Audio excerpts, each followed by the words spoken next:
ner malaron wang ka chengdar ka tiang ka ta no kon chengul gu ka no .tv family ani manu ne mer yang do pala barara wala ka chenga wal kel ka payang wan pan ron ba do dara wude jandara wude bakel ka wobe non lar ka tungne tina wi mon keleo kanya makan wore lar kon jo ne dialo kon la lingwa me won nan kan ka titino na karami la lingwa ma ko jen be ne kon bu ka tika linga tilar ka rodere we ka South Sudan to kon ka lari nyiti de banong yenta maka chenka wal kel ka payang wan pan ka wojen be ne dialo kon la linga tungne tina bu ka tika lingwa mon keleo lara nyamen goro go balar kon chet kemen ci kon diala nen kasation media go ci SSP dia batere dor ka ko ba ci jente netin kon chal ka GSP la yo cha ka ma gwana na tegatin ala go ken pankien ci kor ci dom ko gwadun tin an dor me chal ka dilule payam ka ko ba county encore ma teme jati ne la go kana no mo ko kon diala la lara go jende na telephone kon de na ka kan ko bana ne kon ci families kon bana ka yoro ka men dong den go ne diatin kon lar ka je ken go dong gwana te chaptin ka te gor shi gwana te chap te katin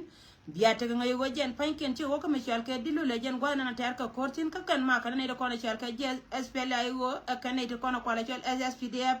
re dor ka ko bo anta ma bana te ka ngai tine mi chi ka wona go chero da lat ja tin ko ma ta me la go kan ro da na kap chong pa yelat ka gwana dung ti da na kan ga ta ko na kula te pinche je jan geng ni bana gujan loy ka mitere doran ka bana palan loy ka chet ka mela kona le ni shank go bine konte ka bom ne te ma kana ka gwana te ka tin ngai konde ale go kan panke na plan bala da ken dum do go kana konde te ka jena ne won lar ka jaba kana go won te men kor chet ka men tar ka je ka terna na tar kana je go ka jaba go dong chene tin kono kwale chole chama chaka belongo ma ba ka ju yeken liang na go atine mi shigo na ka gwa dung ti de we ka bena ma go to won go jen poinde te ka mi chiro da ritin ka kanta diara to ba ka luirar ka ba ye bal way min ti to ka korin cha to cha teren wale dor mi chal ka idilu le payam ka ko ba county rai nong dina banya ka lui ko na plan ko re chaling pana go chi nyin ka ma dor mi chal ka ala go corona ba wot rai dor ka juba gwa da ne dol ka dol tin shelo ka lugara ma chartin wi mon gara ko re da na chi nyin jen plan gana min ngai kondi ale go te tin won chalara go ci gata kono chal ka igad bor kana netin kono kwale chol e jidwar kana gad nuoritin kono chal ka nuor wew te jawar gagden chaya tanya kana go kan panken ba wurma chal ka ring ma char ci ka plan ko jen gorga jede ku de la tagar dangrew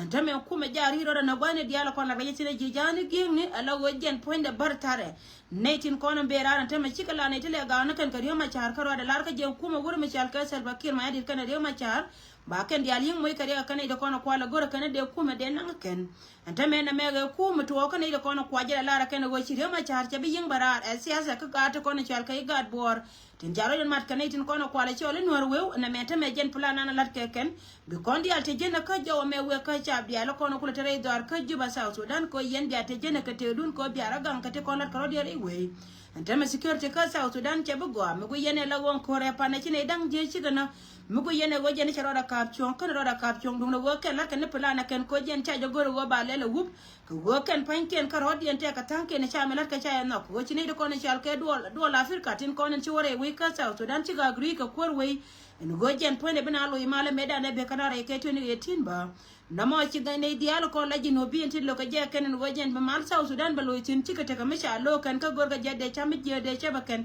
dum no go yen cha tin ko ne chal ka cha jino ba Sudan re we ka juba ya ngai go go tila ram lo ye ka tele ye gang bram ro de lon ka bara gang ka ro da gwa de metetin ti ka ken ko no go ro ga banyo ka lu ja ka te pande ko ne chiro da lat chet ka me che je linga puje no go je ne cha ma cha yot doi ka mai ka gwa mi dum tir ka bi kot ba to ka ro ye da ne no re ka ne ti diara to a chap ka ne ta to ti la lar ka je go je ne ka yan ko ne a chap ti ka me chi ne la ne ka nyam en go jen ka ti diara ri go to ko go jen bu kor ba ta tin ka juba ka gor ka ne jen ta ma kan gara da rew salba kir ma yadir ka ne wurma chal ka re ma chal bi yin jen ka kuma de nan ta tin ko kuma ta ma ja chi jen ka wurma chal ka selfa kana jang te ko de lar ka ro de ne kuma de ja cha nyo ka me dir ka jena ne de ko no gor ka pa wa ken en go ken panke ne ka ne te baje kam wurma chal ka re ma chal ka ne wurma chal ka salba kir ma yadir ka ne kuma de ka da rew ka go chi selfa cha agri ka che lar go pu jo be na lo ma la chi ne dialo ko de ka jino ba Sudan chika lokal lar ka je ken go chero de be longa mi shika wona dum no go wurma chal ka salba kir ma yadir ke bata ka go mi dino woni ka jene din dialo ko na la lin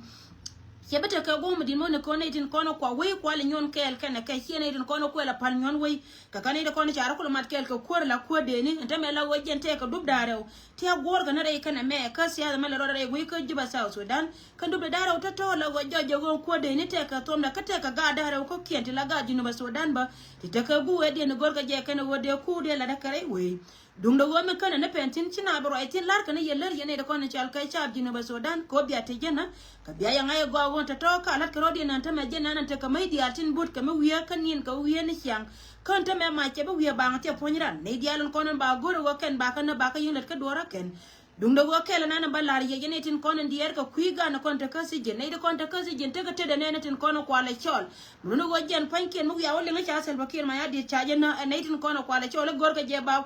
ku ba la de ken mani ga tin kon ta ka si je na pu ba lia ba yinge ne me ga me cha tanya ne te kon ne chol ka ji ko cham wa ka ne ri chol ji ko cham wa to gu yen ka tin ta me che te la ka duor ma lar ke ken te ka duor dung da wo ken te ka ta me te ka me la lar ka je go wo ji we la te ka ori ya dien ko dun dien mala lep ko maksuli men chal ke dun we kane de kono kwale chode ji we kan te ka ganun ka te ka gwa mala ka je kane wo chine de kono chal ga ji South Sudan ti ba choptin ka human right ko wona dialo kono chal ga ji we mon te ka ku me kel makap ka minyol te na zen wo te na da gwa ga lar yendi ala wo yen chora dien mudi na kan ka kuine na kontin kon te ka si jen ka wo jen point na wa waji no mo nyen ro da barara cho nyat ka barara da da na tema ba te ka ji ko selfa kana 19 kono gor ka kuor ji na ba Sudan ken ne me cha lar wo jen ne diel gan bu or kana ga de kono kwale chole nor we utin lo ka je kan ba yama char yin lu nyirar min te ka go ndi da nan lenge ne wote ka kor ka nyen kana da cha nan ne dan ware we ka South Sudan no titiga kana kono balar ya wala ka kujju ba ka jo ne diala min ko kon concern na long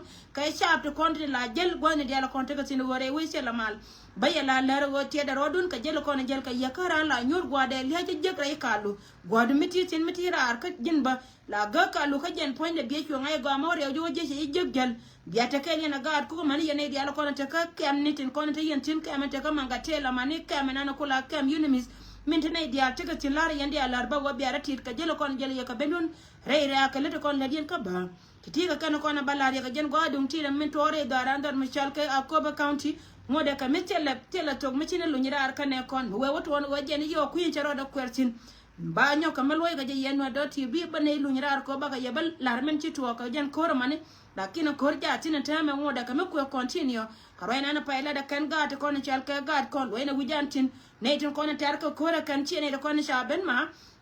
ala wajen ka ji ku me SPL ayo ka kan kon shaben ma dung da wajen cha jala ra go kan ne tin kon kwale chole log law jang kan ka pelba mon gon lo law jang ta me kan ku me SPL ayo ka kan kon shaben ma SSPD ya betare dwar ka ko ba ala wajen gore je go be ne di kon shal ka ji ku me SPL ayo ba ka yungu ere dwar ka ko ba gwana na tagatin dung da gor la de cha Allah na je ka kan ne tin kon lar ka je kan ci je jane geng ne we ka je wajen point da ba yin da ne ro da dar bani diala kon tagatin lem na kama ne gwa be we ka bena mu we te ka te walun jaw ba ka nyoka man we ka ye broda ko gara piska yandi ala ko mala ya pode ne diala kon sianga gwi gwa me longa ko be atiti be ga siaka ne kon ko be ne kon te ka lem ka balu nyirar ka gwa jung ti da we ka bena anyi mane ne mere yang do par broda ko gara ka bana je ka ta no kon te go te we ka bento